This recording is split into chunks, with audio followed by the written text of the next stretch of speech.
Okay, folks, so you know all this stuff here is a scam.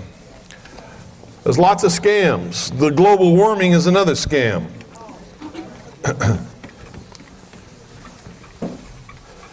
The truth is, with all of the rural and geodetic temperature and weather monitoring stations around the world, if you take all the data from all of those and put it together, the truth is the temperature is actually getting a little cooler, not warmer. How do they perpetrate this global warming hoax? It's very simple. They take the temperature readings where the temperature is affected by some outside source, such as in the middle of a city. Right. They just change the place where they're taking the temperature so that the temperature is affected by something else. Artificial, usually man-created, like parking lots. Where is the temperature greater? In the park or in the parking lot? In the parking lot.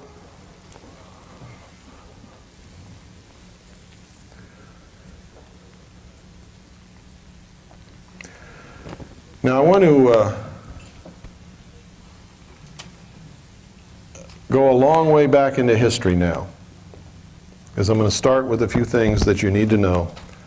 And it's going to explain a few things that you've been seeing. And then we'll come up to modern time, and then the last couple of hours are going to be spent on what's going on and what you can do about it. Okay? But first we have to understand history. We've got to. If we don't understand history, if we don't understand symbology, if we don't understand race and religion, you cannot possibly understand what's happening today, or why, who's bringing it about, and what you can do to combat it. It's absolutely impossible. And a lot of people think they can, but they can't. And I'll give you an example of how you can't. Isn't it true that most Americans have been spending a lot of time for a lot of years trying to figure out who in the hell is destroying this country? Haven't they? Well, if you've been spending all that time, what's your answer? Logically, from what you yourself have discovered, not what I've told you up here. The answer is you still don't know, right? Isn't that correct? You look around for the enemy and you can't find the enemy. It's because you haven't looked in the mirror. And that's the truth. You've looked everywhere, except right here. I've searched my entire life to find the devil, and I finally found him. You know where he is? Right here. And I can let him take over, or I can cast him out. But he doesn't exist anywhere else. Don't believe me? Take all human beings out of a complete area and see what happens to that area. And this has nothing to do with the environment, the atmosphere, or anything else. I'm not an environmental freak. What happens? God's plan takes hold. The laws of nature rule. Everything functions as it should, and there is no evil anywhere. Now that ought to tell you that evil exists in the hearts and minds of man. That's where you're going to find the devil. If there is one, he's in us. If you don't believe that, try that little experiment. Just try it.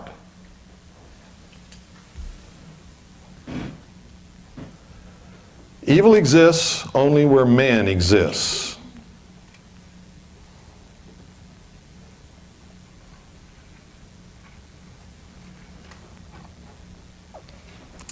Okay? Is there evil on the sun? No. Why not? No, there's no men on the sun.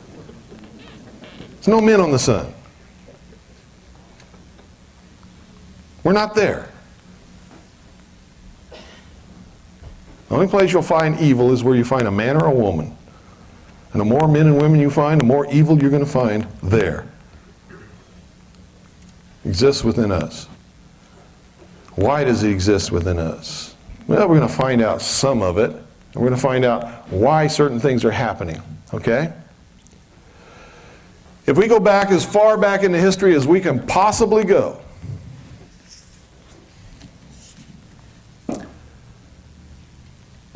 and if we can imagine, no matter what you believe, okay, because what I'm going to recount to you now is the official, hidden version of mankind that is taught in the mysteries. It's not what I believe. Doesn't have to be. And it doesn't matter whether it's what I believe or what you believe or what anybody else believes. What matters, folks, is that these people are running things. And if they're running things, what they believe will affect us, and we better know what the hell that is.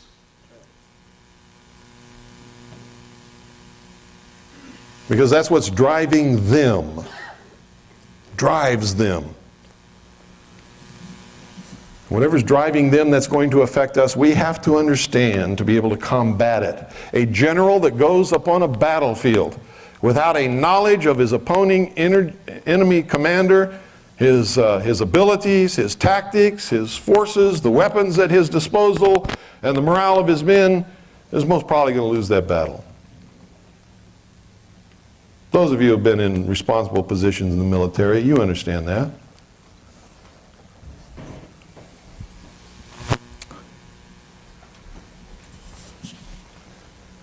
Here's their version of history. And like I said, it doesn't matter whether you agree with it, believe in it, or not. It's what they believe.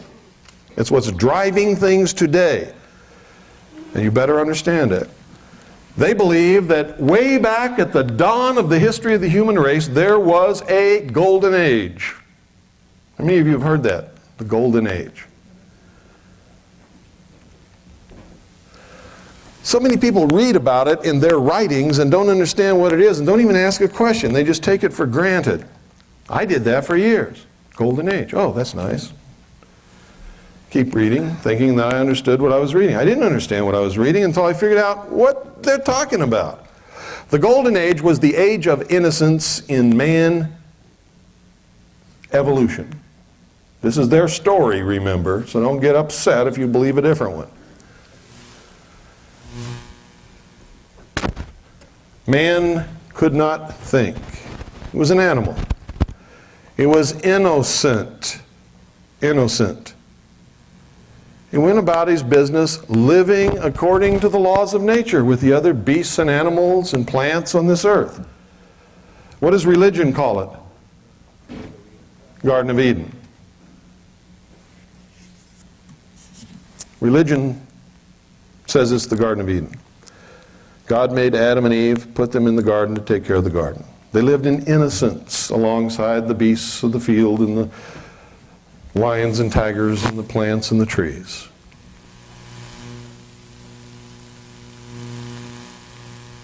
Back during that time, man was, they say, vegetarian. Ate roots and plants and nuts and berries just like many of the animals did. Man lived in harmony with nature. At some point during that time, some man had an original thought. What is that called in religion? Original sin. Man wasn't supposed to think. Okay? This is what they say. Had an original thought. And with that original thought, he picked something up and he used it to kill an animal. Bonk. You're eating the root that I was going to eat. Bonk. And he killed it. And it was dead. He decided to take a bite and see what it tastes like. It tasted good, so he became a meat eater, and a tuber eater, and a berry eater, and a nut eater, and vegetable eater. And somewhere along the line, man had learned to use this club. The man that could use the club was more powerful than other men. Just like today, folks, there are people who seem to catch on quicker than others. Doesn't mean the ones who haven't caught on yet are stupid, or they don't have a brain, or they're worthless. It just means they haven't caught on yet. And so the guy that had the club became the king. I'm the king because if you mess with me, I'll hit you with my club, and you haven't learned how to pick up a piece of wood and hit me with it yet. So I am your master. That worked until other men watching him learned how to pick up a piece of wood and said, you ain't the king, I'm the king. Well, we the king. Let's all be king. And then men had to be wary of each other. That was the consequence of that. Men then had to be wary of each other. Then came a day when, lo and behold, fire fell from heaven. A streak of light came out of the sky and struck a tree and caught it on fire. And that tree was burning. Wow. Now, you'll never understand the significance of that until you understand the significance of this. Back in those times, according to the mystery schools, man was pretty much helpless. And man, unlike the animals, didn't have this big coat of wool. May have had some hair, more than we do now. But he didn't have this big woolly coat. He lived mostly in the tropics. If he went too far out of the tropics, he would die because he didn't have the means to protect himself from the cold. Man understood instinctively that the sun provided the conditions for life on earth. How did he know that?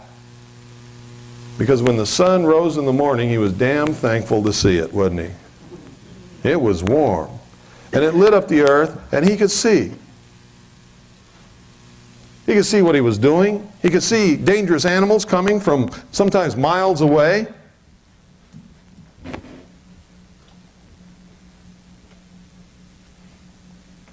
And he instinctively knew that the sun was giving of itself for him and for the plants and the other animals on the earth to live. And in giving of itself, it would all of a sudden sink down and disappear and die. Man lamented that passing. And he would spend the night huddled in fear, praying that the sun would come back and save him from the darkness. So the sun became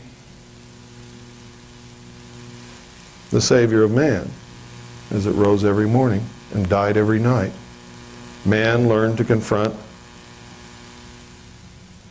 the prince of darkness, and a battle raged between the forces of light and the forces of darkness every 24 hours.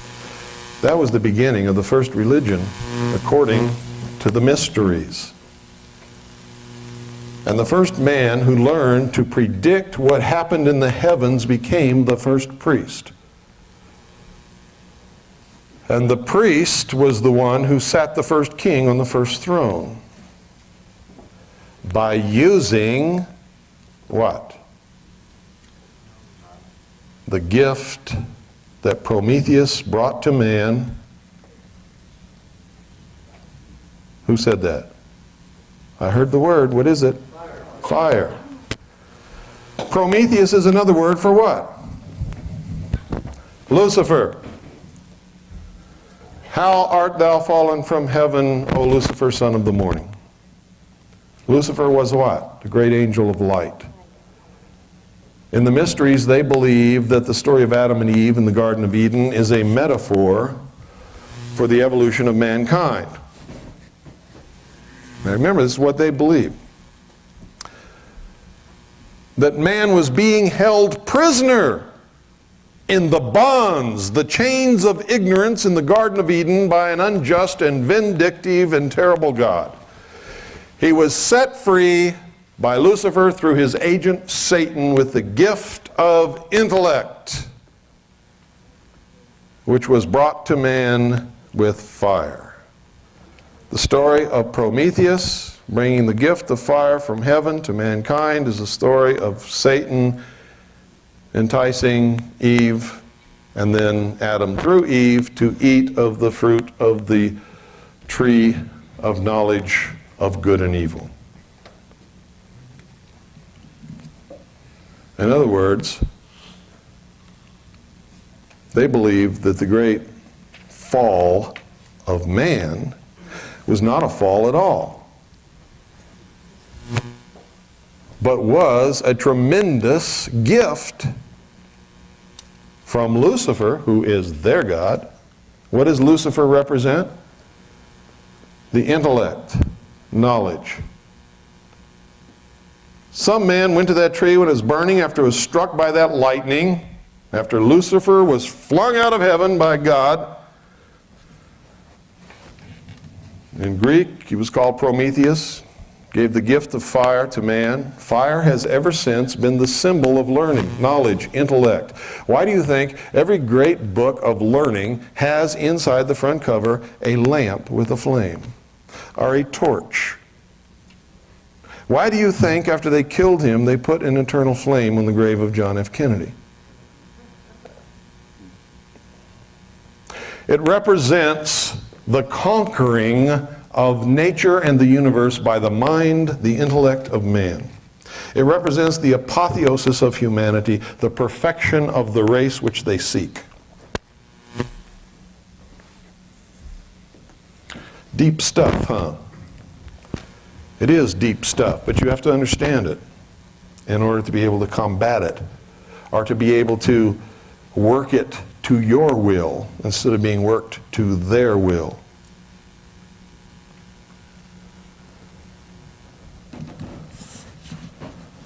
Whoever picked a burning branch up from that burning tree and learned to keep it alive became the ruler of his universe.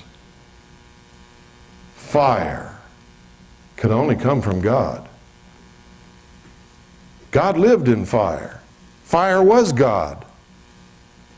Fire represented the ability to think. Fire represented the intellect. Why do you think every major religion in the world, bar none, up to a certain point in history, kept a fire burning on the altar which was never allowed to go out? It was the representation of the sun. All life, all energy, everything flowed from the sun. Sun was the representation of the power of God in the priesthood.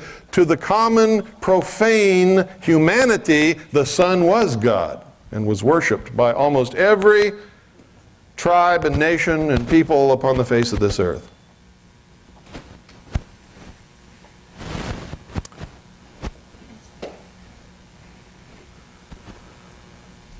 It's important that you understand this because you're going to see this symbology everywhere. How many of you have really been to Dealey Plaza? What did you see there? At the time we were there, we didn't know to look for the things that we do now. You didn't see anything, did you? No. People go there every day. They don't see anything. How many of you knew that the ancient pyramids were never burial chambers? Never. Okay, some of you are up to date. Most of you aren't, though. Most of you don't know this. They were not burial chambers. They were temples of initiation in which the candidate was placed in the sarcophagus, suffered a mystical or symbolic death, lay 3 days in the coffin alone, and then was raised by the grip of the lion's paw, given a new name, and sent through the initiation in the passageways of the pyramid. How many of you knew that the sum total of all of the knowledge of the primitive peoples was built into the pyramids to be passed on to the initiates? The mysteries are old. Freemasonry is old. Rosicrucianism is old, ancient. It began when the first man picked up a branch, burning, and learned how to keep it alight. And he learned by hiding the method by which he maintained the fire, and by telling the common man that God dwelt within the fire, and by learning to predict the movements of the heavens, he could control all of the people in the realm that he could communicate to. And he became the first priest. The priests have seldom been kings. but the priests have always been the power behind the kings. Without the okay of the priests, the king cannot mount the throne, or could not in those days. Okay? So they learned several things. They learned that by being able to predict the natural events in the heavens, to be able to keep a fire burning on the altar, and to be able to start a fire from nothing and not teach that to anybody else, they could control large numbers of people who in those days thought that that was magical. And then their lives depend upon knowing when to plant the corn and when to harvest, when to till the ground and all of those things. These are the things that the priests learned to teach them. And of course, if they made a wrong guess or a wrong prediction, what was it? We've done something to displease God, therefore we must make a sacrifice. Right? You're it. For some reason, they were partial to virgins. In South America, it was whoever the captives were. And they would create wars just to get captives so that they could have sacrifices to appease the gods.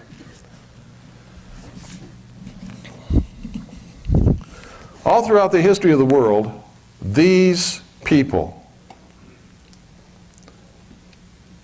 have been the ones who have collected and hoarded the sum total of the knowledge of humankind. They call themselves the illumined ones, and in those days they were truly illumined, enlightened. They're the only ones who had the knowledge. The rest of the people were deprived. Over long periods of time, some knowledge would either leak out to the people, or the people would make discoveries, or would have original thoughts of their own and pass it on. So as man became more educated, the machinations of the Illuminati became more complicated and more clever. And the more they had to really hoard and guard the technology and the knowledge and the truth that they held. They called what they knew the esoteric, and what you know, or the profane, the exoteric. In other words, the esoteric is the inward truth, that which is withheld, that which is guarded, not known by what they call the masses. The exoteric is the outward form that they throw to the people, the metaphors that they tell. One of the ways they put it that I wrote in my book is that they speak directly to God while the people bow down to stone statues which can neither hear nor speak. Now, it doesn't mean they're really speaking to God. This is a metaphor, remember. What it means is they're really communicating the truth. This is what they believe. Doesn't matter what we believe in their world. And if they're controlling us, we have to understand what it is that they believe and why. You see, they believe that through the use of the intellect, man himself will conquer nature. And what happens when you conquer nature? You're God. Isn't that true? They believe through the use of science and the intellect of man, man will conquer nature and the universe, and man will be God. Now, does that ring true according to religion? Of course it does. Isn't that the promise of Satan to Eve in the Garden of Eden? God lied to you. He lied to you. He's withholding your true nature. You see, he doesn't want you to eat of the fruit of the tree of knowledge of good and evil, because if you do, ye will surely become as gods, and ye will not surely die. Isn't that what he said? So aren't the mysteries saying the same thing? Only they're reversing the benevolence and malevolence of the two. In traditional religion, you say that the God of the Garden of Eden, who put Adam and Eve there, was a benevolent, good God, and they were living the good life. And if they hadn't have sinned, they'd still be there, living and taking care of the animals in the garden and be living a blissful, wonderful existence. And they're saying, hey, that guy that put them there and kept them in the bonds of ignorance wasn't doing them a favor. They were really slaves in this ignorant state, this innocent life, this golden age. Lucifer set man free, gave him the gift of intellect, the use of which will make him God. Now, it would amaze you to know how many people really believe in this. It would absolutely amaze you to know that some of the major religions in the world, disguised as Christian religions, actually worship Lucifer in secret. You would be amazed to know how many people believe that Jesus Christ and Lucifer were brothers. And that there was a battle between who was going to save mankind from itself. Jesus won that battle. He had his chance. He failed. Now it's Lucifer's turn. You might also be shocked to know that Tom Valentine believes that. And he said it in an interview with Richard Noon, and it's recorded in his book 5/5/2000. What's the name of that book? Ice, the Ultimate Disaster, 5/5/2000. Get it and read it. It would amaze you to know how many supposed patriot leaders that you all look up to believe this. That are really not patriot leaders at all, but are functioning in the Hegelian dialectic to move you in the wrong direction, or to pit you against each other, or to just find out who in the hell you are.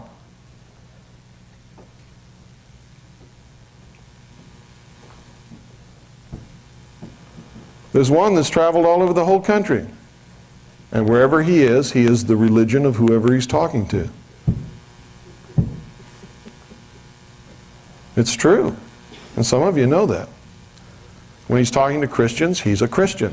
When he's talking to Christian identity, he's a Christian identity. If he's talking to Nazis, he's a Nazi. Talking about Bobo? If he's talking to Mormons, he's a Mormon. If he's talking to people who hate Mormons, he's left the Mormon church. If he's talking to the New Agers in Sedona, Arizona, he's tried every religion in the world and he's never found one that he could believe in.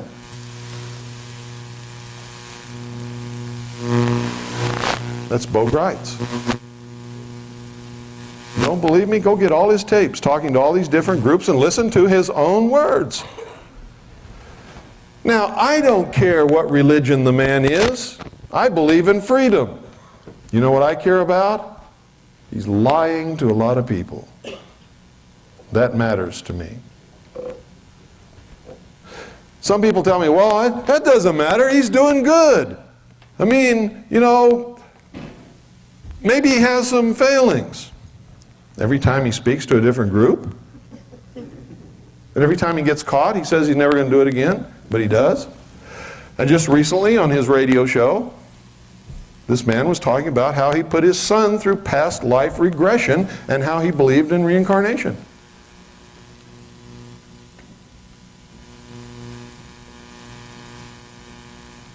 The only reason I'm telling you this is so that you will be aware that you're being manipulated by a lot of different people and that you can't allow it to happen. You cannot believe anyone anymore. This is the age of deception. If you don't learn anything else today, I hope you learn that. This is the age of deception. Who's the great deceiver? So you better be careful if you're a Christian. If you're not a Christian, I hope you at least believe in God. But if you don't, you're lost. We're all lost. Without God, there can be no freedom. There can be no creator-endowed rights. There can be no protection of those rights. And we are all lost.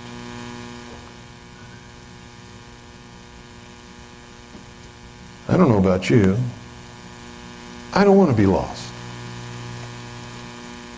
It's a terrible state to be in.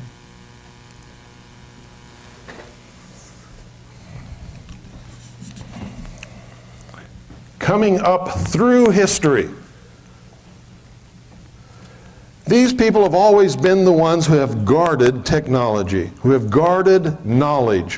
Why do you think it was that nobody was allowed to read a book in Europe for thousands of years?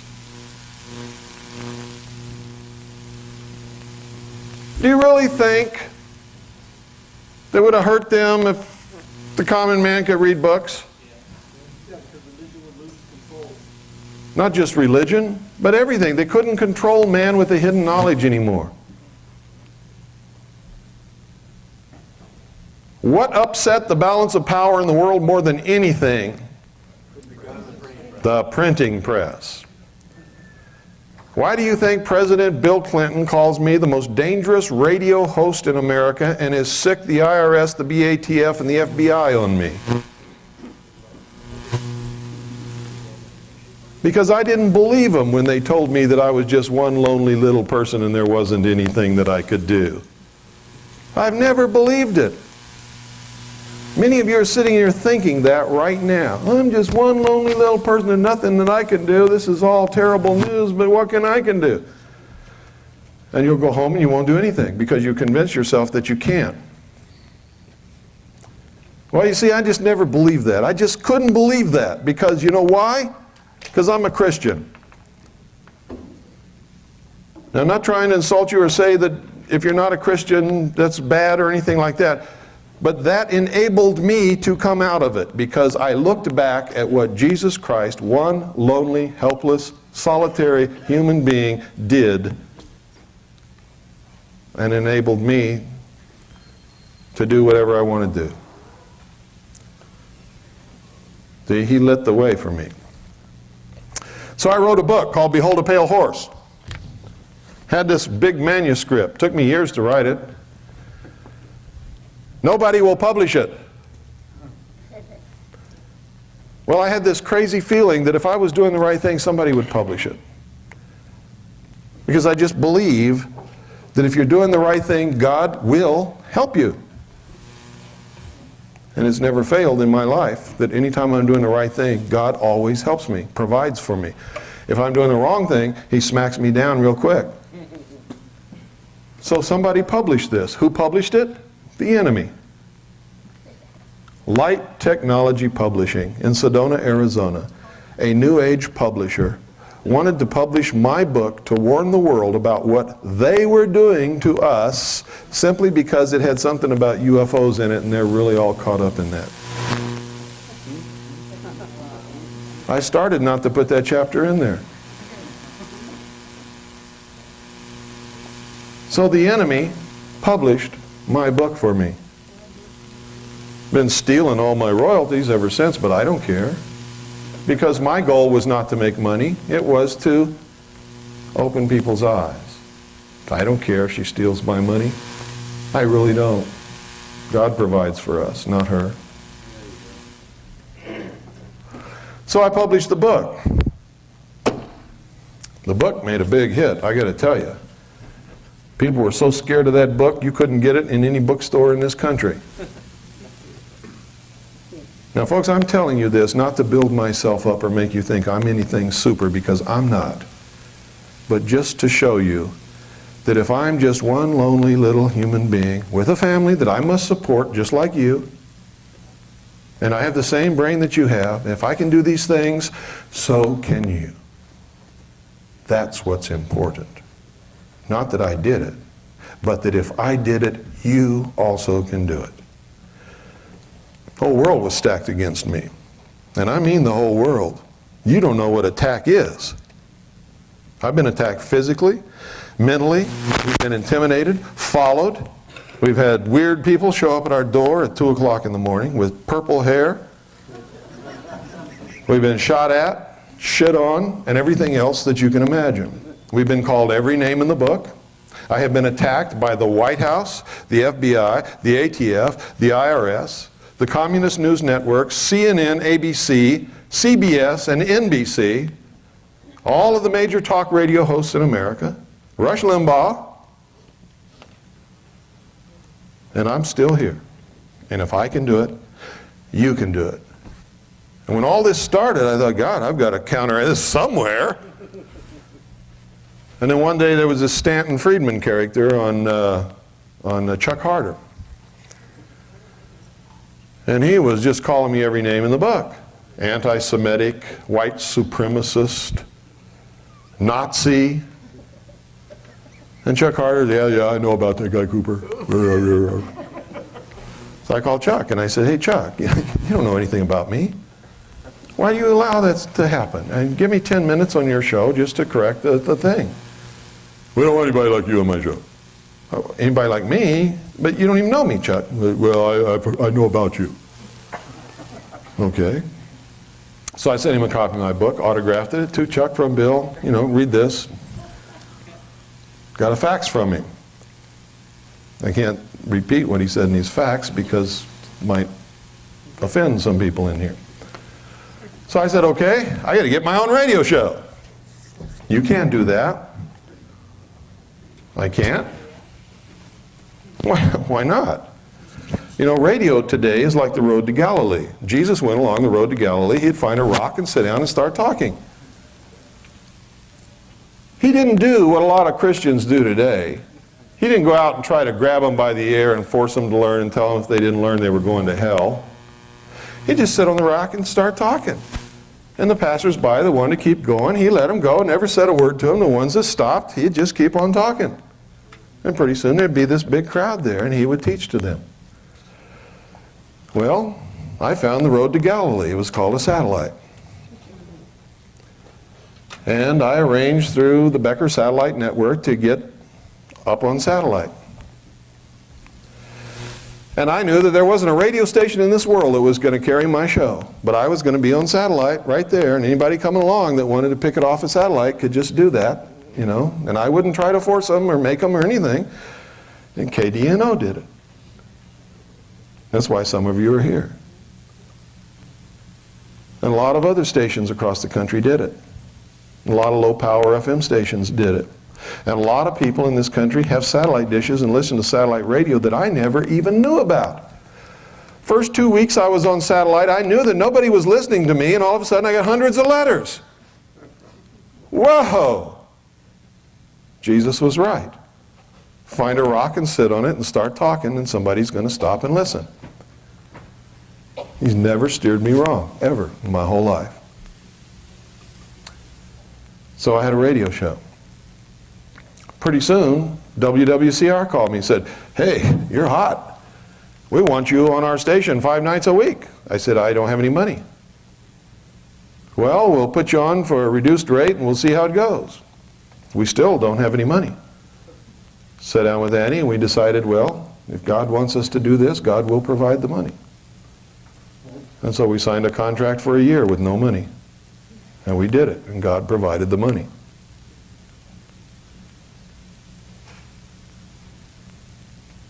Everything I've ever needed has been that way. When I was doing a series of videotapes on the Kennedy assassination, I needed Kennedy material, didn't know where to get it. I needed speeches. I needed documentaries of his life. We were just driving down the road one day. Remember that, Annie? There was a little thrift store there. And I never go to thrift stores in my life. All of a sudden, I pull into the thrift store and park, and we all get out and walk in. What's right in front of the door? A whole rack full of Kennedy. Books, materials, records, and tapes.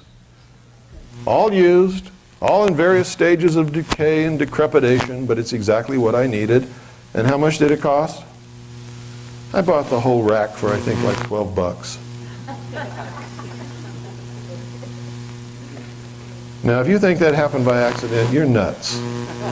I needed it. I was doing the right thing. God provided it for me. And that's the truth. And I'm not up here giving you a sermon. I'm telling you about my life. You got to determine what your life is. We were doing that.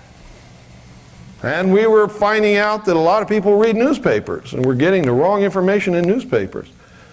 And people were attacking me in the newspapers and printing lies, just generally lies in the establishment press. So I said, well, we're going to have a newspaper.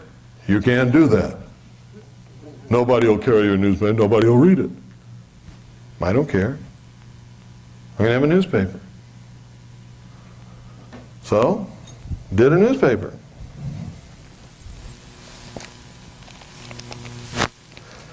Didn't do a tabloid. Didn't do a newsletter. We did a newspaper. You'd be surprised how hard it is to do and how easy it is to do. And because we printed the truth, everybody wanted it. And I mean everybody. And because we wanted the Washington to know that we printed the truth, we sent a free copy to every representative, every senator, every member of the president's cabinet, the president, vice president, and every agency head in Washington. So we'd know. We got you pegged. We're printing the truth. And a lot of people are reading it. Oh, they didn't like that. They still don't like it. Pardon? I don't know. Bill gets one. I don't send her one because she's not an officer in government, even though she may think she is. This is my hometown paper. It's published by a guy named Lynn Jacobs. He's just one lonely, helpless, broke little guy who happens to have a house full of kids and a wife who, by the way, gives him hell about printing this paper because he doesn't make a lot of money and it takes most of his time. But this is what he does. This is a Round Valley paper. This is where I live. This is our paper. Pass this around and see what's in this paper. You see, there's hope, folks. And you know who's doing these things? One lonely, broke, individual, helpless people with families to support like the rest of you, who are not doing what most of you are doing, saying, I have a family to support. I'm just one lonely, helpless, broke individual. I don't have any money. Don't say that to me. You can do whatever you want to do. And if you're doing the right thing, God will provide for you. I promise you that. It's a promise straight from my heart. I have lived it. I know how it works, and it's the truth. You find out what the right thing to do is. Make sure it's the right thing, and God will provide for you to do it. Now, Annie is the worrier in my family. Whenever we are running out of money or whatever is happening, she begins to worry. And when she worries, I tell you what, she lets me know. And what do I tell you, Annie?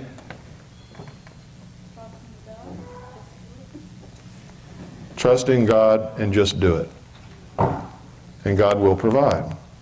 And God has always provided. Always. Sometimes it looks hopeless, but it's never hopeless. Believe me. When you just think everything's going to collapse, what you need will turn up if, and get me, understand this, folks, if and only if you're doing the right thing. Okay? If you let greed come into it, selfishness, if you're trying to do something to hurt someone else intentionally, God will not provide for you. If your number one goal is money, God's not going to provide for you. He's going to put stumbling blocks in your way. Doesn't mean you can't get rich. You can. Lots of crooks and terrible people in this world have got rich. But you're going to have stumbling blocks. You're going to have a hard, terrible life. And all of those people do, always. They're not happy people.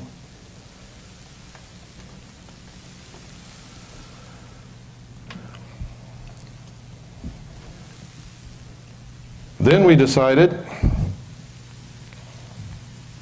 to start a radio network and do something nobody else has ever done. Empower the people to take back the airwaves. And they said, guess what? You can't do that. Well, we've done it, and we're still doing it. Now, I'm sort of jumping out of sequence here with this, and I've got to because Rosemary's leaving, and I want to make sure she leaves with this information. I think it's important because she's a leader in the Patriot community and in this community and a lot of others.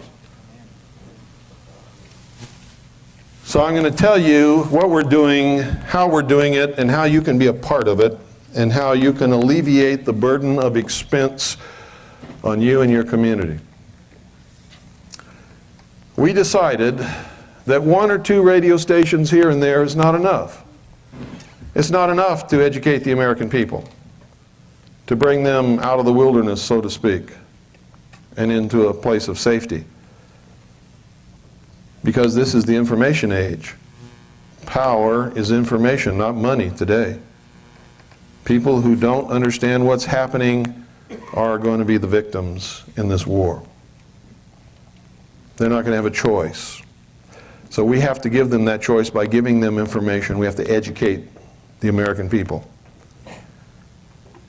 We can't do it just by depending upon the good graces of people like Richard Palmquist to run my program and others on his radio station. He did it by the grace of God for a long time without anybody asking him to, and I thank him for that, and I don't think anybody should hold any animosity toward him because he took it off, because he was never required to have it on in the first place. I never asked him to put it on there.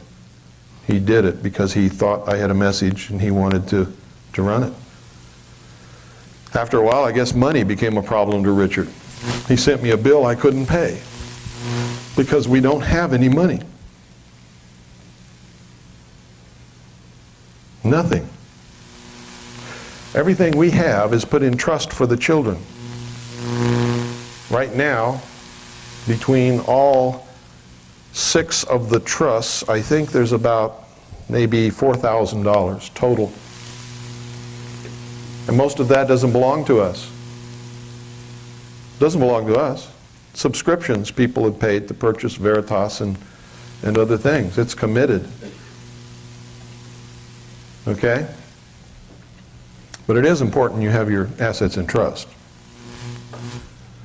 Annie and I own nothing, have nothing, don't want anything.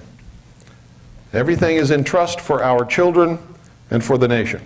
We have a charitable trust, which is the Independence Foundation Trust, which everything that is not used in the other trusts goes as a donation to the Independence Foundation Trust, which gives back to the nation that which it holds.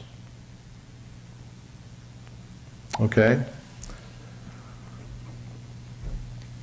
Here's what we're doing. We put together what we call the Worldwide Freedom Radio Network. WWFN for short. Worldwide Freedom Network. We have purchased a satellite transponder for 24 hours a day. Do you know how much that costs? Do you have any idea what that costs? Pardon? 1,000 a day. 1,000 a what? A day? That's close. That's very close. We don't have the money. I just told you how much money we have.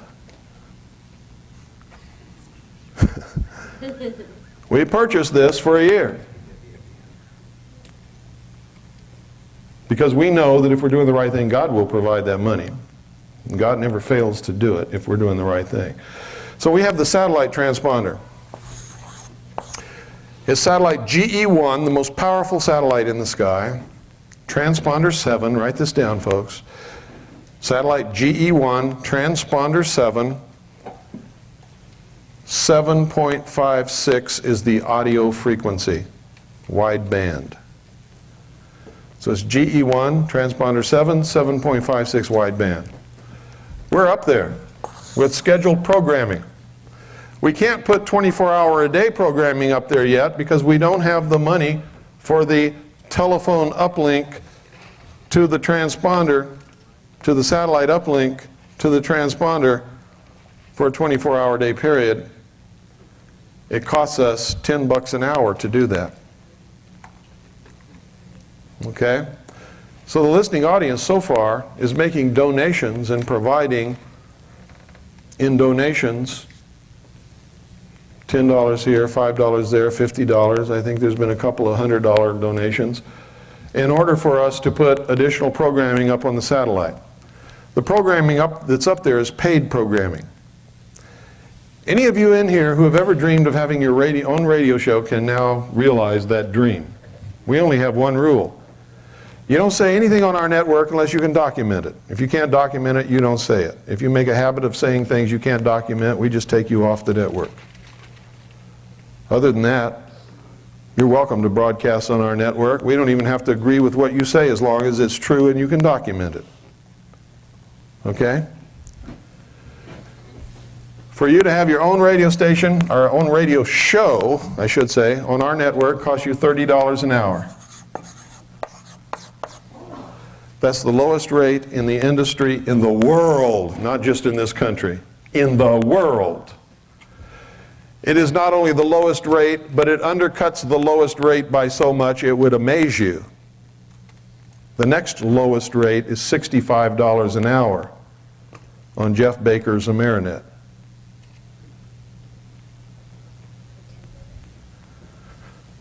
Okay? It's $30 an hour if you want to have a show on our network. You can have one show a week, one show a month, 5 shows a week, I don't care. If you have 5 shows a week on our network, it's a flat rate, $600 per month.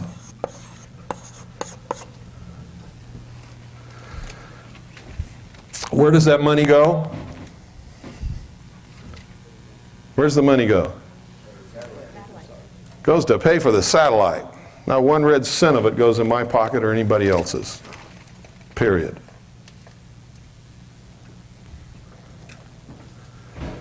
Okay, we're up there. Who's going to hear us? Anybody got any ideas?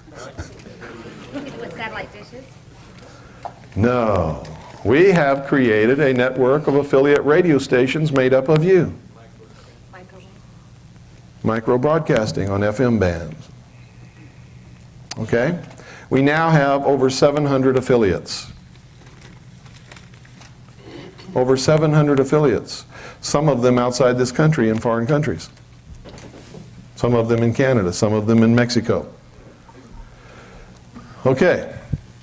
Now, so we have a big listenership already. Plus I'm on shortwave. My show is on shortwave. 9955 kilohertz, it's WRMI out of Miami. Worldwide. What time, Bill? Pardon? What time? 5 until 7 Eastern Daylight Time, Monday through Friday. Now let me tell you about these micro broadcasters. This is the most incredible thing I ever saw, because there have always been people who call themselves pirate radio stations. That's not what we are. We're not pirate radio stations. We're not breaking the law. We don't want to break the law. We have discovered that most people don't know the law about broadcasting, and anybody in this room can own your own radio station tomorrow if you want it. Today, if there was a place across the street where you could buy the equipment. Okay? And I'm going to tell you how to do this, because I want you to do it. Somebody in this room right here today, within a couple of months, is going to have their own radio station on the air right here. Maybe several of you. And I don't care if you carry our programming or not. What I care about is that you provide your community with an alternate source of news and programming. That's important. Because the communists and the socialists have taken over all of the media in this country, and nobody's hearing the truth. You had a voice here. It's gone. Whoever the new owners are, I guarantee you aren't going to be like Richard Palmquist.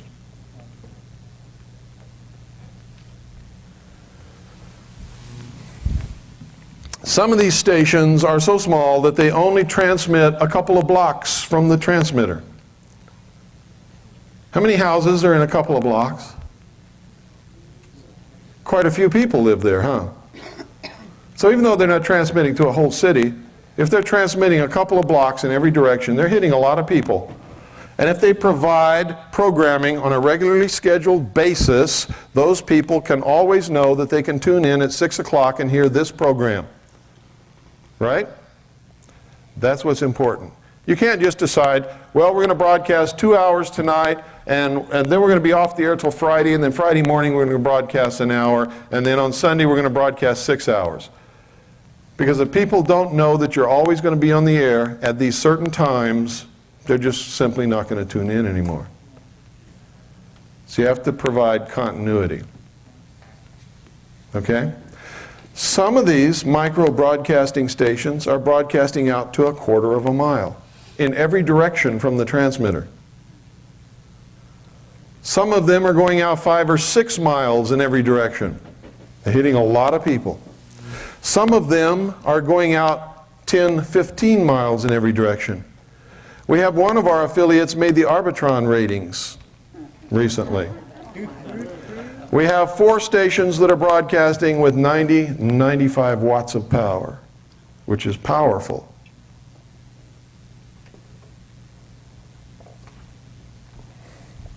We have one that just went to 120 watts. Yes? I'm going to cover that. But right now, I want you to know the potential.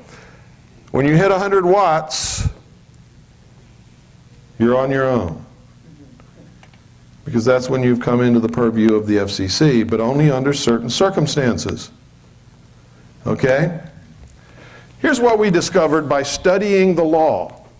The FCC virtually has no authority, period, except to license broadcasters who are engaged in interstate commerce, period. They do not have the authority to punish, fine, seize equipment, try, prosecute, or anything else, anybody, even the people they license. They can recommend those things to other agencies, but they don't have the authority to do any of the things that they have been doing. If they come to you and issue you an apparent violation notice, or a notice of apparent violation, and say that you have been fined $10,000, that's unlawful. They have broken the law. They have no authority to do that whatsoever. And you have been denied due process. No charges have been brought against you. You have not been tried. You have not been convicted of anything, have you?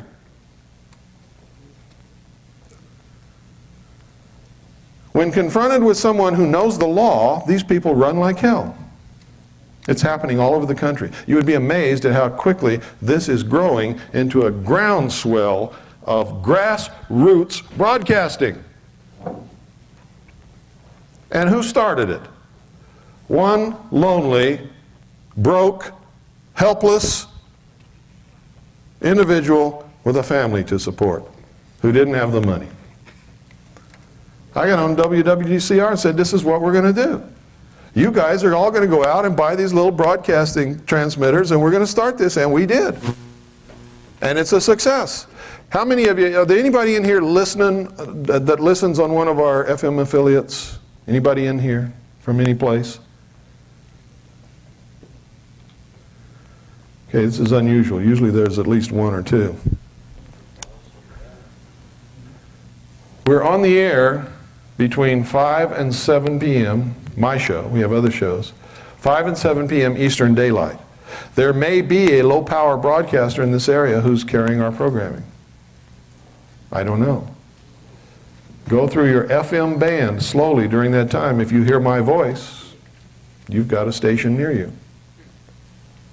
If you don't, you need to make a station near you so that everybody can hear. Either me or somebody else or your own programming. You could just play music for 24 hours a day. It's up to you. Here's how you can do it, folks. For less than $1,000, you can have your own radio station. And when I say less than $1,000, I'm not exaggerating in any way, shape, or form. It's the truth. And if you all get together and share that cost. You can have a community-owned radio station that you all donate time to and help run for 25 or 50 bucks a piece.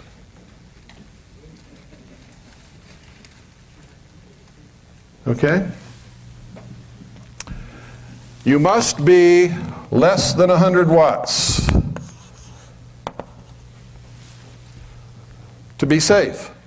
You can be over 100 watts if you're not broadcasting interstate or across any international boundary and you're not engaged in commerce, which means no commercials. Okay? If you're going to have commercials or go across a boundary, you better not have 100 watts and you better not have commerce. Okay? So you got to be less than 100 watts, no commerce,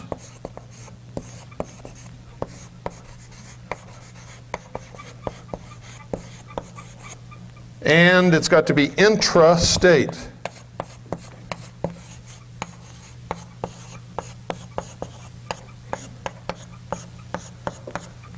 What's intrastate mean? Within your state. Within your state. Your broadcast cannot go across a state line or an international boundary and should not be able to be received by ships at sea. Okay? If you stick within those parameters, the FCC has absolutely no authority, no jurisdiction over you whatsoever. We wrote a letter to the FCC, folks. Said, please, tell us about your regulation of intrastate broadcasting on the FM band. Guess what we got back? The FCC does not regulate intrastate broadcasting. The FCC regulates interstate commerce amongst broadcasters over 100 watts of power. I've read the letter on the air several times. We've also prepared a great legal dossier from all of the confrontations with the FCC across the country. And guess what? The FCC is leaving all of us alone. Because we're not violating the law. We're within the law. We're doing the right thing. And we know what we're doing, and we can quote the law to them.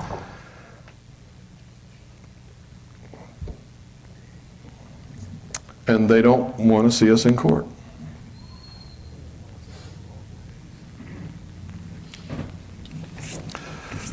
Recently, the FCC tried to intimidate one of our 95-watt broadcasters. He wasn't intimidated. Neither were we. The FCC said, well, in that case, we'll help you get a license so that you can broadcast with even more power. So the FCC is helping that station get a license. How about that?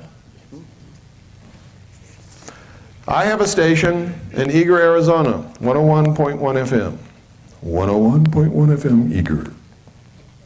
Classic radio, like you always wished it could be. It's not usually your voice that does that, though. Yes, it is. It's a little girl that does it a lot of times. That's the little girl that does it most of the time. But occasionally I do it too. We started off with 25 milliwatts of power. With 25 milliwatts of power on the mountain where we live, surrounded by 7,000 people, we were going out 6 miles. We added a little 1-watt amplifier to it. Now we're going 15 miles in every direction. We own the valley. There's a commercial station there nobody listens to anymore. They don't listen to them anymore. Everybody in the valley is listening to 101.1 FM Eager. When we're not carrying regular programming from the Worldwide Freedom Radio Network on my station, I play oldies all the time. And you can listen to my station for 24 hours and never hear the same song repeated twice. Have you ever heard any music station in the country where you can say that? No. No. So that's one of the reasons they listen to 101.1 FM, besides the wonderful programming that we give them when we're giving them programming. Yes, Rosemary?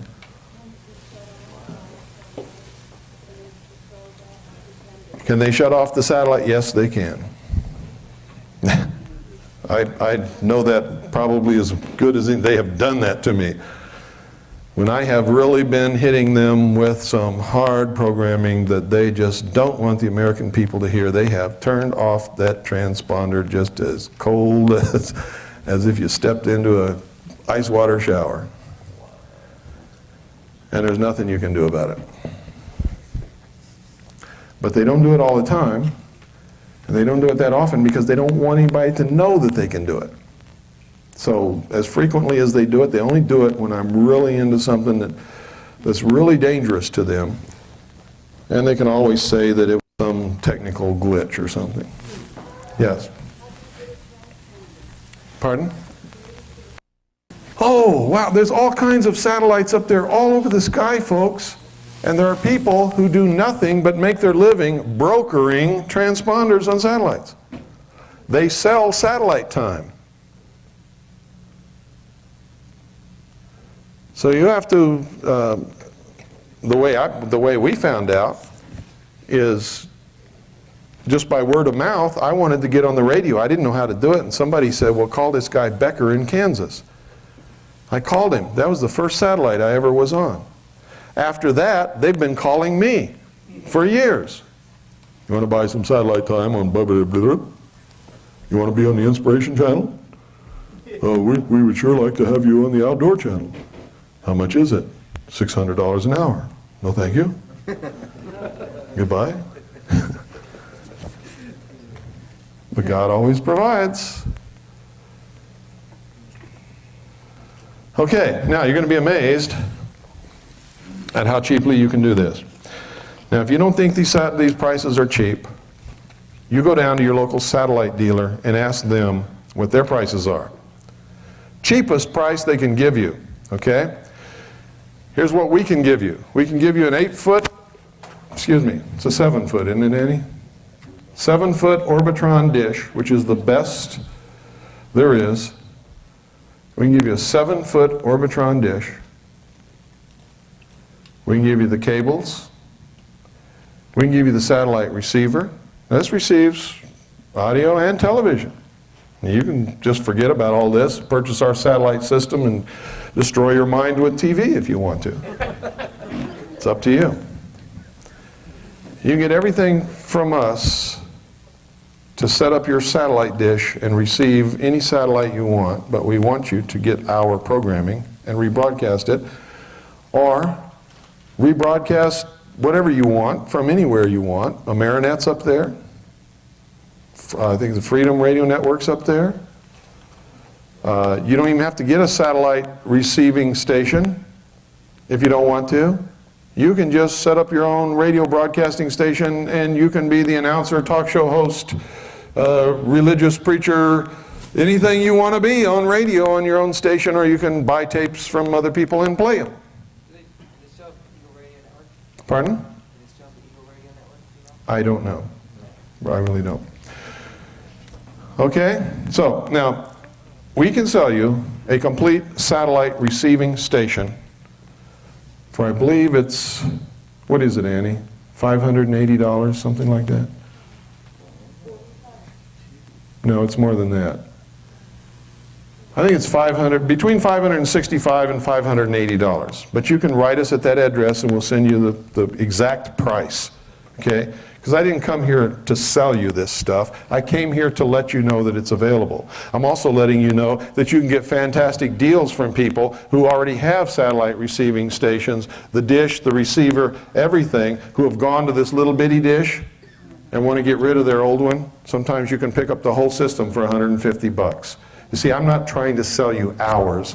I'm just telling you, we have made arrangements with a manufacturer to give you the best brand new system that money can buy, cheaper than you can buy it any place else in the country. But you have other opportunities open to you. What I really want you to do is get one from somewhere, I don't care where.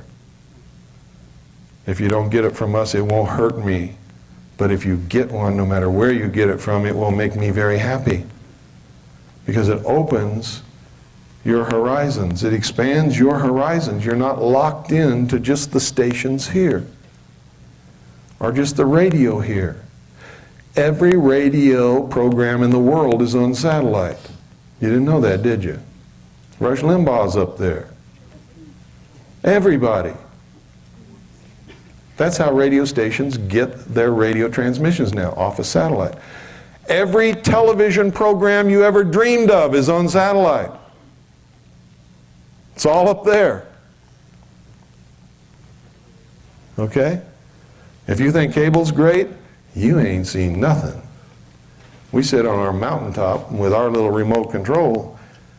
We can get anything in the world, including the feeds that you never saw yet and never will see because they're cut out on the cutting room floor. We watched the whole Waco thing on KU band, the stuff you never saw. Everything. It's all up there. The Gulf War. 24 hours a day. The Gulf War was on satellite, but you only saw 10 seconds on the Dan Rather report. Yes, Gary? Two questions. The definition of no commerce, and the other one is, when you rebroadcast music, is there a problem with VMI or ASCAP? No. If you use it as your theme song, and you haven't paid the author or don't have the permission of the author, yeah, you could get in trouble, maybe. You're not charging people fees to listen, so you're off the hook on that thing. Well, not only that, but you see, if you're playing music and it's different music all the time, you're just another DJ, only you don't have commercials in between. You're selling their music for them. How about commerce, definition of commerce, good commerce? Commerce is when you're trading in goods. You offer something for sale. Or you charge for programming. Okay? Worldwide Freedom Radio Network charges for programming. 101.1 FM Eager doesn't. FCC has no jurisdiction over me renting a satellite transponder and putting up there whatever I want to. I can charge whatever I want to for it. But 101.1 FM Eager does not charge for programming, nor does it pay for programming, nor does it have commercials. It is a community service station, nonprofit. Big loser, if you want to know the truth, because everything is donated and everything is a cost. Nothing comes in. Yes? Any kind of a commercial that will offer something for sale would be commerce. So a commercial would have to be like a public service announcement. No, you can't offer anything for sale as the radio station.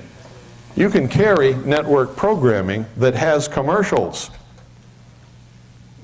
That's not a station commercial. You're just rebroadcasting somebody else's programming. They can't get you for that. And they can't get you anyway, Gary, unless it goes across a state line. How about a body of water? Like a lake or a pond? Lake or a pond, no. Great Lakes, where there may be Canadian shipping, yes. Pacific Ocean? Yep. Atlantic Ocean? Yep. Gulf of Mexico? Yep. Lake, pond? No. International or interstate border? Yes. See, you can even engage in commerce as long as you are intrastate.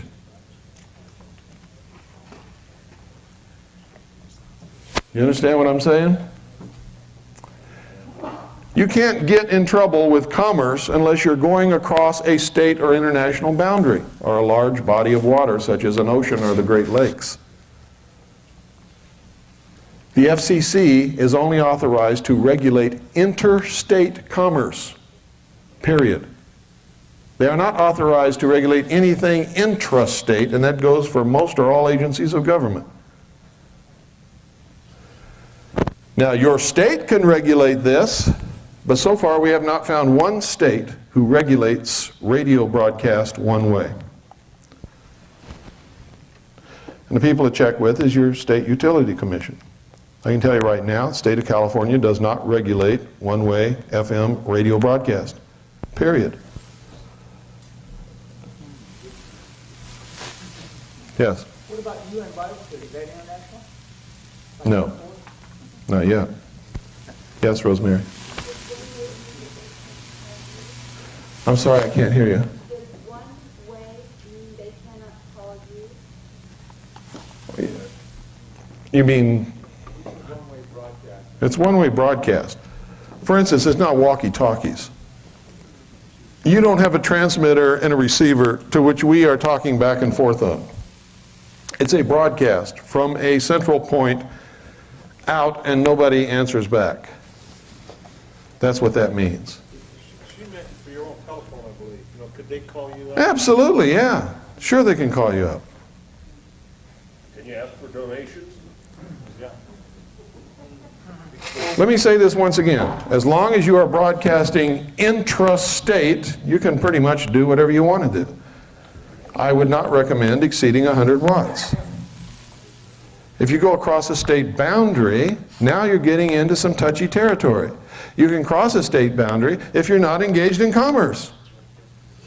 Because the FCC only has jurisdiction only over interstate commerce. Period. 100 watts and above. But just to be safe, I don't want you to go across state lines. I would prefer that you stay away from commerce. And I would prefer that you stay below 100 watts. Don't tickle the tail of the dragon if you want this to succeed. See, our goal is not to piss off the FCC. Our goal is to educate the American people. That's right. Keep your eye on the sparrow. Okay, that's our goal. Yes, sir. The FCC also regulates the assigned frequencies. You got to use a band that doesn't have an assigned frequency. Well, they can only assign frequencies to those that they license, and those that they license, they can only license that are engaged in 100 watts or over and interstate commerce. You can't use the frequency that was assigned. You have to use an open frequency. You can use any frequency that you want, whether it's assigned or not, as long as it's not assigned in your area. For instance, all FM frequencies are assigned somewhere. Okay? I use 101.1 FM in Eager because there's nobody broadcasting on 101.1 FM Eager, or within 50 miles. You can't hear anybody on that frequency at any time ever, and I studied that frequency for a month before I decided to use it, and a lot of others. And that's what you've got to do too. For instance, in Los Angeles area, it would be hard to find a frequency that you could broadcast on.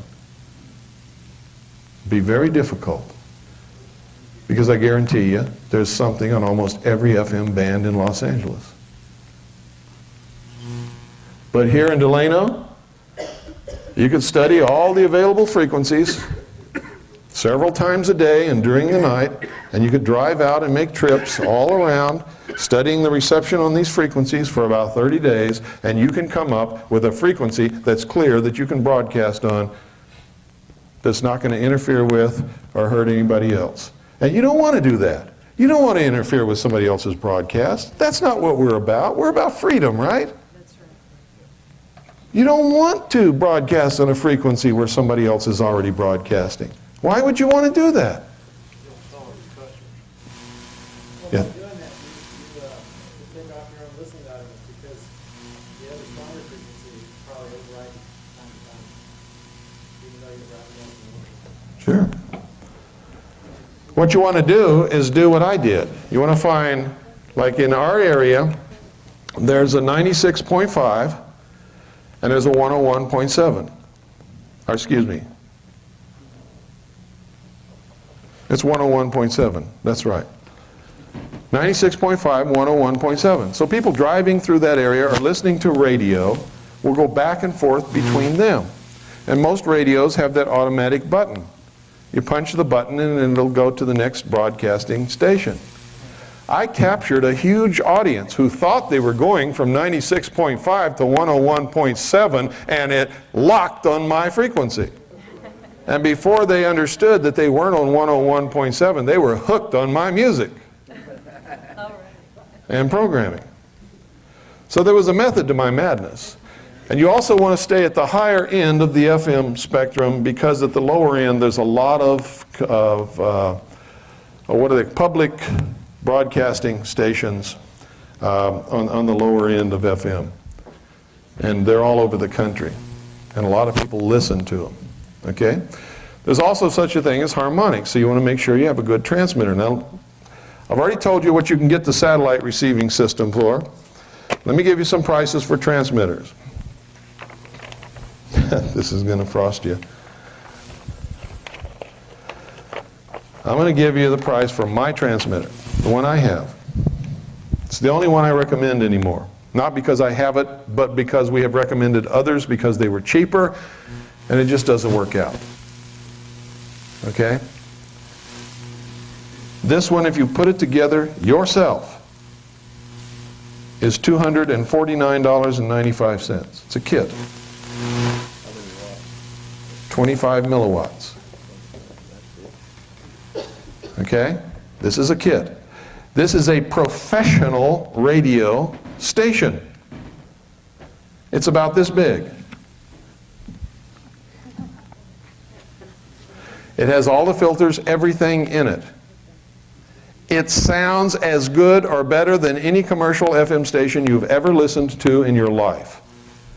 When people come up to my studio and they say, "Where's the radio station?" I say, "Right there," and I point to this little box. "You're kidding. Man, it sounds good." And it does. You can tune into any FM station you want to anywhere. This sounds as good or better. And I'm not joking, I'm not lying to you, I'm telling you the truth, it really does. It costs $249.95, that's if you put it together yourself. There's an export version kit, which you also put together yourself, costs $329.95. Instead of 25 milliwatts, it's 1 watt.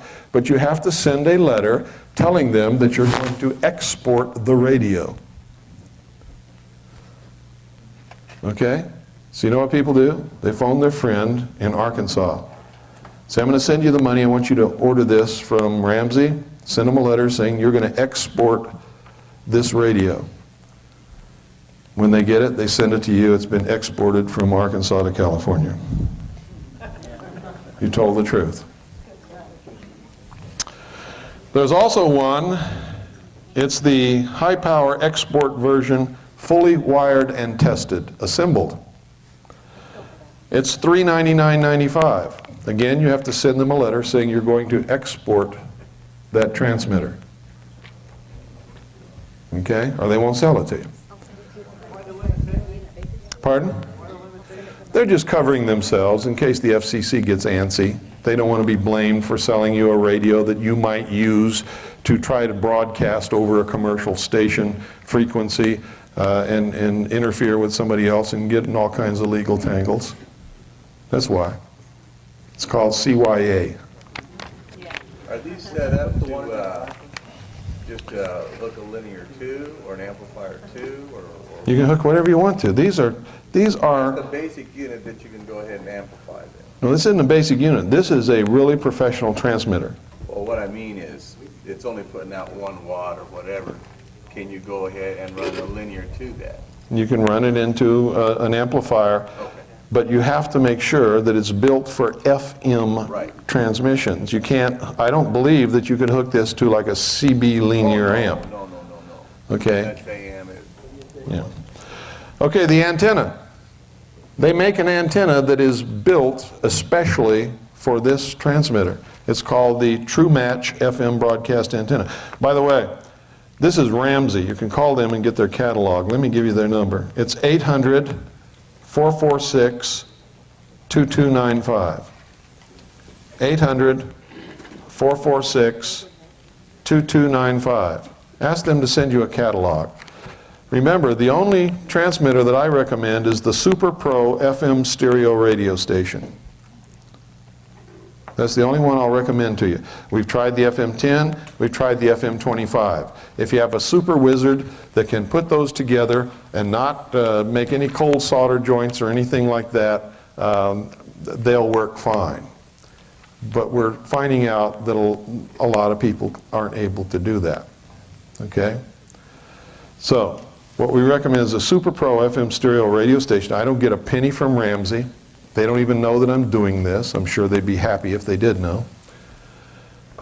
You can either get the kit and put it together yourself. You've got to be good to do these kits. You can't do any cold solders and you can't screw up the parts, okay? If you can't do that, find somebody who can. If you can't find somebody, call us and we'll give you the name and address of somebody who will do it for you for a fee, and they do it really good. Or you can order the fully wired and tested export version for $399.95. You don't have to assemble anything. It's been done by professionals at the factory. It's fully guaranteed. All you have to do is write a letter saying it's going to be exported. Now don't lie to them. If you write a letter to them saying it's going to be exported, export it. You understand what I'm saying? You don't have to tell them where you're exporting it to, but export means it's going to cross a line somewhere. Okay?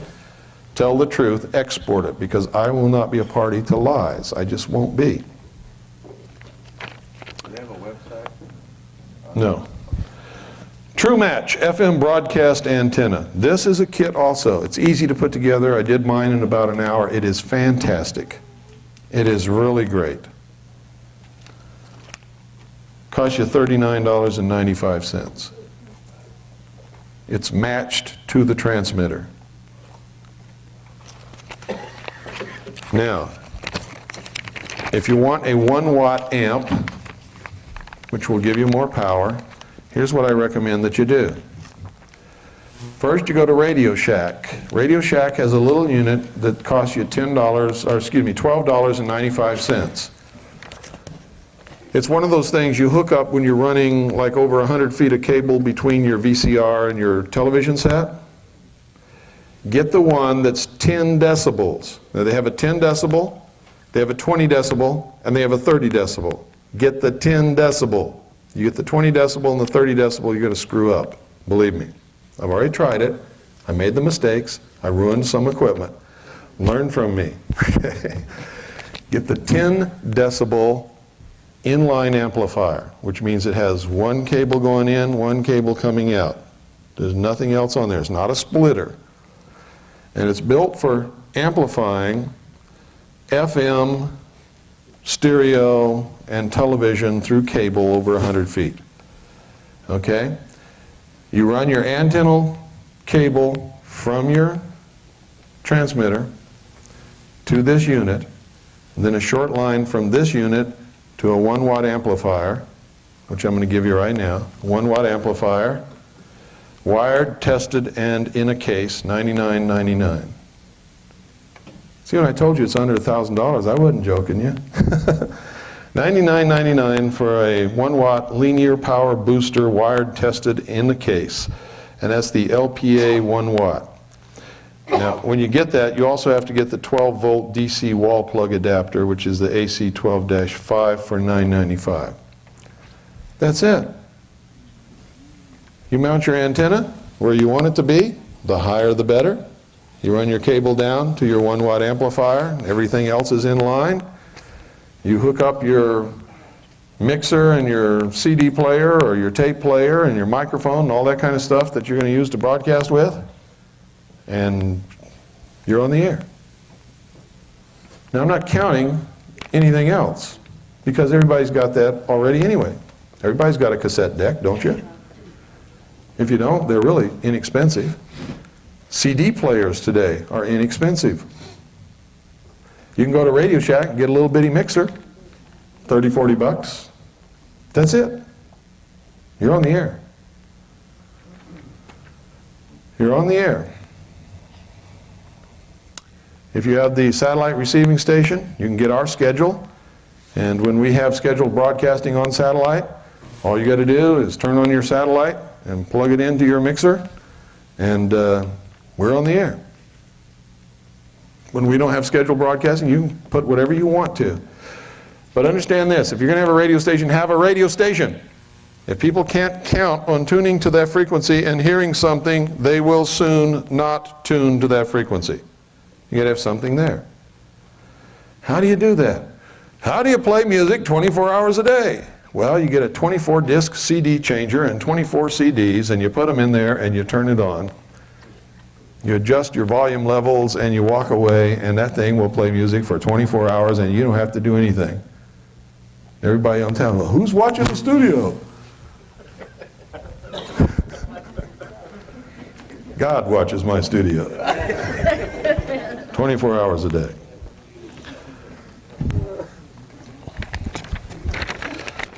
So there you have it.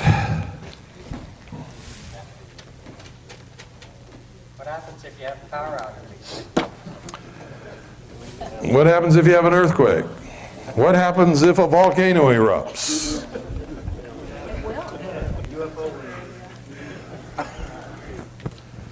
I mean, you can be as elaborate as you want to.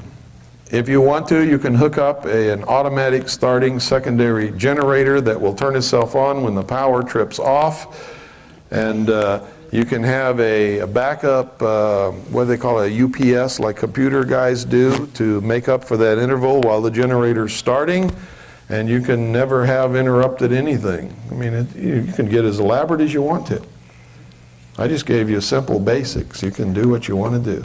You can even get people from the community to come in and write, produce, and put on original radio drama. You can do whatever you want to do. You can be a real radio station right here in Porterville, California, or Atlanta, Georgia, or wherever you want to be. Texas. People here from Austin, Texas.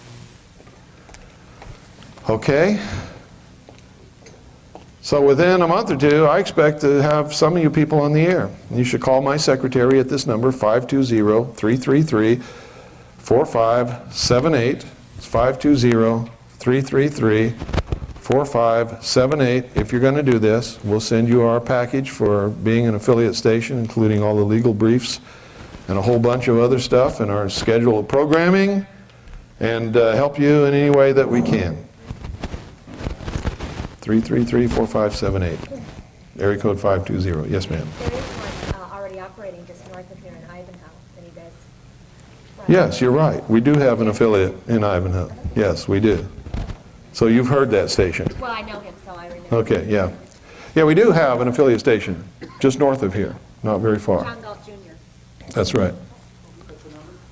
It's 100 point, I can get it if you want to call me, I forgot.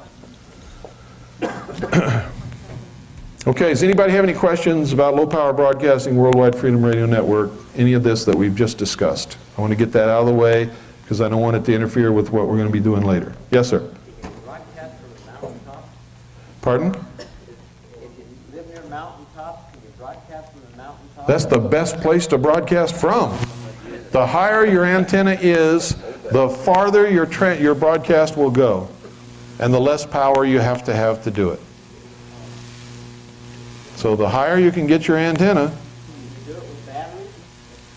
yes, with these you can. I noticed it was so low. In fact, if you get an AC-DC converter, you could drive up to the top of a mountain in your car and broadcast, set the antenna up on top of your car and broadcast from right there. Yeah, you can. Do you know if there's any height limits on the antenna from the ground, from where you're at?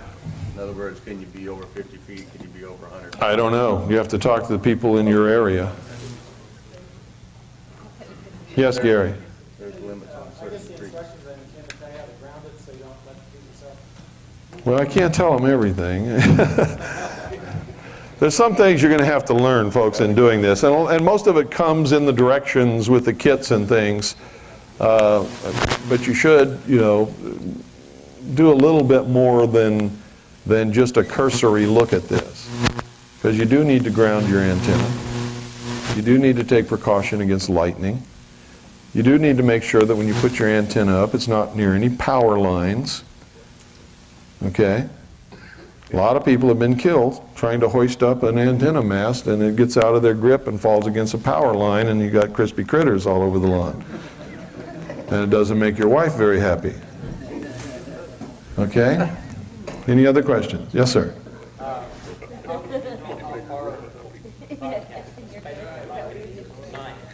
Well, you have to go out and find out. Like every once in a while, just to make sure everything's operating correctly, I'll get in my Bronco and I'll drive all around the valley and I'll drive out in every direction as far as I can go and make sure that we're still operating at peak capacity. And that's how you find out, by going out and listening to your own station. And when you drive and it starts getting weak and then you can't hear it anymore, that's the limits of your broadcasting range. As far as anybody can hear it, as far as the effective broadcast range is where you can hear it and understand it and it's pleasing to the ear. Okay? What if you live within a fairly large state, any chance of exceeding the state boundaries? Not if you're under 100 watts, no. Not unless you're near the border. I understand that, but I mean if you're 100 miles from the border. I don't know any radio station that even broadcasts at 100 watts that can go 100 miles. You usually can't hear them more than 40 miles. See, 100 watts when radio is concerned is not a lot of power. KDNO broadcasts with what? 50,000. 50,000 watts. Well, we're talking 100 watts here. Less than 100 watts. You know, with 95 watts, you're going to go maybe 20, 25 miles. If you're on a mountaintop with 1 watt, you can go 15. Just depends upon how high you can get your antenna. Okay? I think that is important, that you all know that and that you can do it and that you not be afraid to do it. I'm going to give you my website now. Write this down. If you want to learn more about this, it's all on my website on the internet, and it gives you links to go to other places so you can learn other things. It's, get ready for this, it's the big www. http://www, no, it's http:// I almost forgot that. Yeah. www dot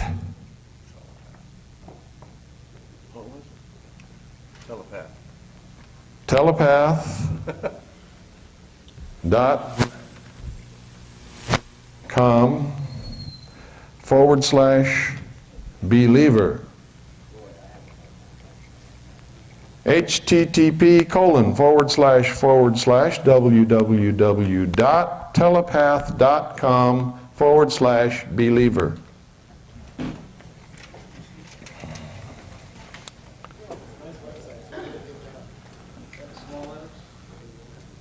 Yeah, everything on the internet's small letters. Yes, sir. Ramsey also has a website. It's on the front of your cover of the magazine. Do they? No. Yes, sir. It's right on the front page, down towards the bottom. Front page. No. It's not on yours? It's on No. mine at home. If it was on mine, I would have given it to you. I've got it at home.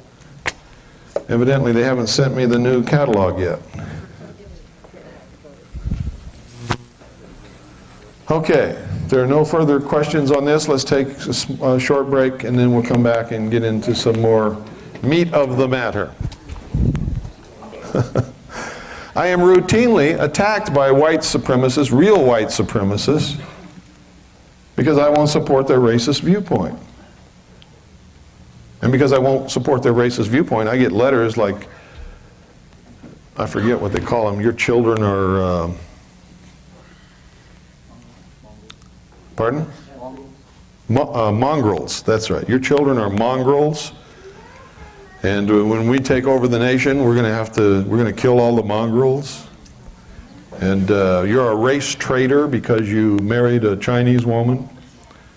All this kind of stuff. And then I get attacked from the other side saying that I'm a white supremacist. Okay? So when you enter this battle, I hope you understand that nobody's going to like you. Because in this day and age, if you stand for freedom, nobody likes you.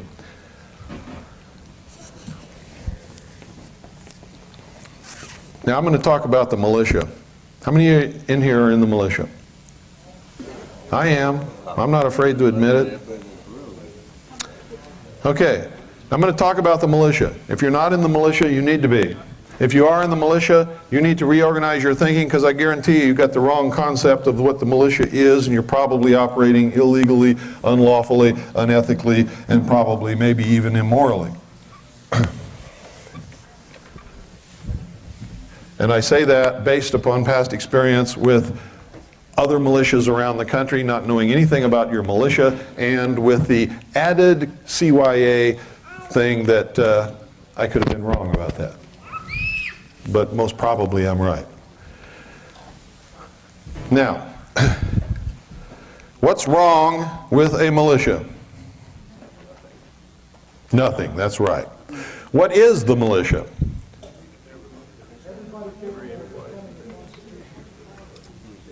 Who said that? Okay, say it again, real loud. Everybody capable of defending the Constitution.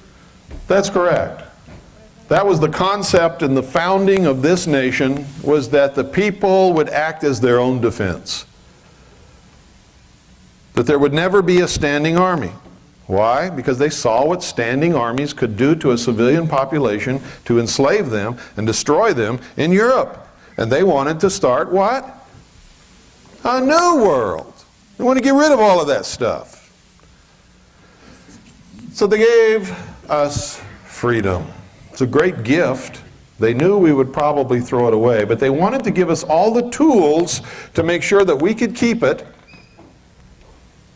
if we really deserved it, and if we did, and we could hang on to it responsibly and not give it away in exchange for some imagined security or benefits from a big central government or a king or something like that, then that would be the New World Order. That would be the New World. Okay? So a lot of people think that when I tell them what our founding fathers really were, that I'm attacking them, and that if they really were that, they wouldn't have given us freedom and all this kind of stuff. Baloney.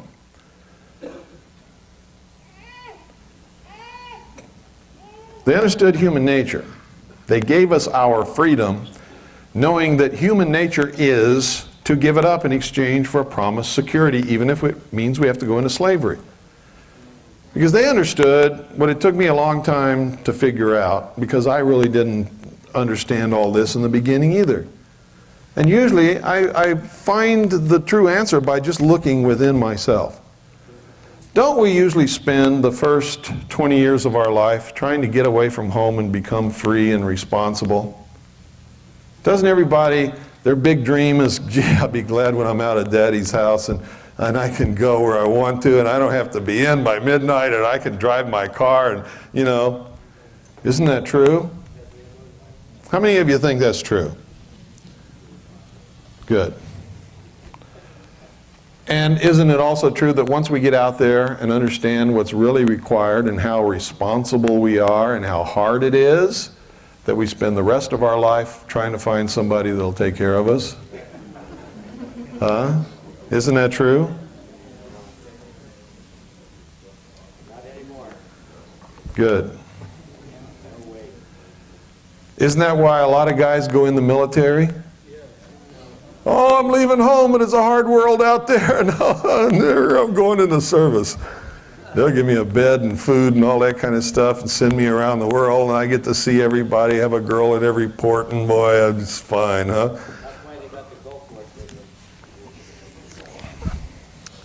And then you find out what that is. It's socialism. And some guys love it, and they stay in for life. Some of them even convince themselves that they're doing great service for their country, which is what I was involved in, convincing myself that I was doing great service for my country. It was my plan to stay in the military forever, until I figured it all out, saw what was really going on. When they made a mistake and put me in the Office of Naval Intelligence, and I became the briefing team member for Admiral Bernard Clary and got to see the truth, I said, oh, I'm leaving. and I was gone.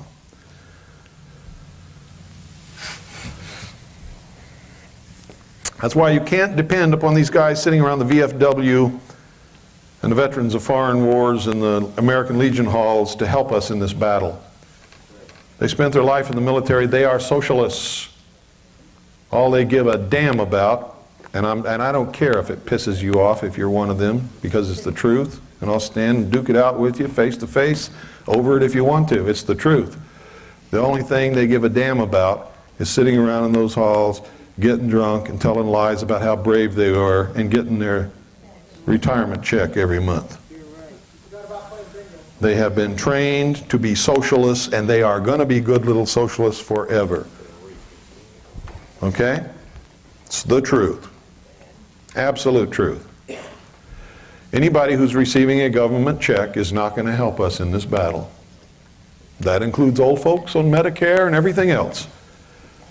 If you can't turn around and walk away from it now, you're not going to help us in this battle. You have been socialized. Sorry if it makes you angry, but it's true, because you're not going to do anything to jeopardize your little checky-wecky, right? But the truth is, free people don't get little checky-weckies from Big Brother. They don't do it. And Social Security is not an insurance policy, it's a hook. It's a hook, along with all the rest of these benefits and things. You cannot accept the benefit from Big Brother without enslaving yourself in the process. Okay? Now I know I've just really severely made some of you angry.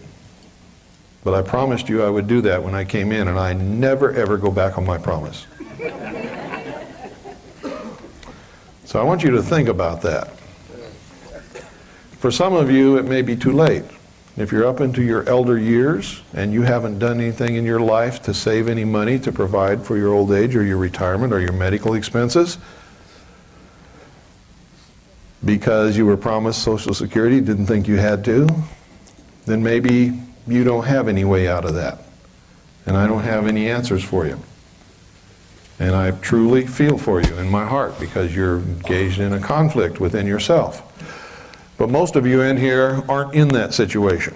And there are things that you can do to provide for your old age and your medical care and anything else that you're going to need as life progresses upon us all, and nobody leaves this place alive and nobody ever stays young forever. Okay? Why do you think it is that over the years they have encouraged people to put the elderly in the old folks' homes? It's to take the wisdom of many, many years of experience and living and learning out of the home and to hook the elderly in a social system which they can't give up. You want to help your old folks get out of it? Take them back into your house. Get them out of the old folks' home. Take them off of Social Security and all that other stuff. Take care of them like you're supposed to. Like they took care of you and changed your shitty little diapers when you were little children. Now, they did that for all of us. How dare we? How dare we put them on a shelf waiting to die in an old folks' home? To me, that's criminal. It is one of the things that's destroying this country. It takes grandmothers and grandfathers away from little children. It deprives them of the ability to see someone die in the home and be able to understand it and know that someday it's going to happen to them too. Now, if you have children, understand that under the current system, someday your children are going to turn their back on you and shelve you in an old folks' home so you can die out of their sight, out of their mind, and out of their pocketbook. If you don't think that's going to happen, you don't think your own children will do that to you, you better take another look around. Because that's the norm today. It's a terrible thing. It will not happen to my parents. When they get too old, they can't take care of themselves, I will go and get them and bring them home and take care of them. and Annie's parents too, if I have to go to China to do it.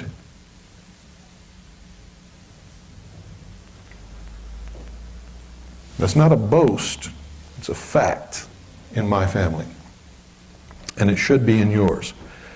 If it's not, you need to do something to rectify it. There are a lot of things that are occurring in this country that are wrong, that need to be righted, and we can do it. And you don't have to wait for anybody else to be able to do that. You can provide for your own. You can take care of yourselves. Now I'm going to tell you something else. In this country, it has become a disgrace not to have a lot of money. Why do you think they do that? Why do you think that that's being foisted upon us? To get you in debt, To get you in debt, under their control, and make you a victim. When I was a young boy, we didn't have a lot of money. We didn't have much of anything. But I'll tell you something, we were happy. We had each other. And it was before television seized the minds of America, and we talked to each other. And people would come over in the evening and sit around and actually talk to each other. Do you realize how rare that is today? Do you understand that the average American spends 7 hours a day in front of the television set? That's on top of work and eating and sleeping. People don't know each other. They don't talk to each other. They don't know their neighbors. They don't know their own family members. These are all things we can do something about. What I advise people to do as far as the television set is concerned, find the youngest child in your family, give them a hammer, and tell them to go play with the set. Do your child a favor though, unplug it first. Let them play with it. Say, little Johnny, the television set is broken. Here's a hammer and a screwdriver. Would you please go fix it for Daddy? That child will take care of the biggest problem you've got in your home in short shrift, I guarantee you. And at first it'll seem a little strange. But after you actually get used to talking to each other, you're going to find a miracle is going to take place. You're going to become a family again. You're going to know each other. You're going to do things with each other. You're going to care about each other. You're going to talk about your problems. You're actually going to invite the neighbors over. And if they can break away from their TV set, they might even come. And if they come and find that there's no TV set in your living room, they'll be forced to talk to you. And you'll find another miracle will occur. You'll become friends. Now that's really weird, isn't it? But when I was a kid, that was normal. All the children in the block would be outside playing all in the street until late at night. And nobody was ever afraid. Nobody ever got molested or kidnapped or hurt or run over or anything else. We'd play kick the can and run around with the flashlights and just have a great time. And the adults would be in talking and playing music and having snacks and sometimes a drink or two. And I got to tell you, I remember it as a really great time. What I see now is not great. Nobody knows anybody. And as soon as people come home, they plant themselves in front of the TV set and they don't leave that TV set until they go to bed. And nobody talks to anybody.